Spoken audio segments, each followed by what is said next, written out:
akaketi, akawafundisha makutano. Akiwa chomboni.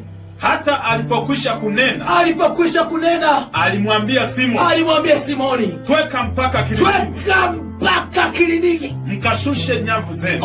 Hiyo tweka mpaka kilindini. Kuna mtu umekata tamaa, kuna mtu umevunjika moyo, kuna mtu maisha yako umevunjika moyo, umekata tamaa.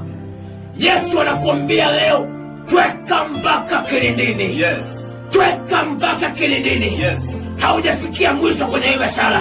Haujafikia mwisho kwenye hicho kilimo. Haujafika mwisho. Amen. Yesu yuko na wewe, bado mwisho hujaufika. Hata kama uoni wateja, hata kama uoni hatua, hata kama uoni kusonga mbele, bado neno la Mungu liko na wewe. Simoni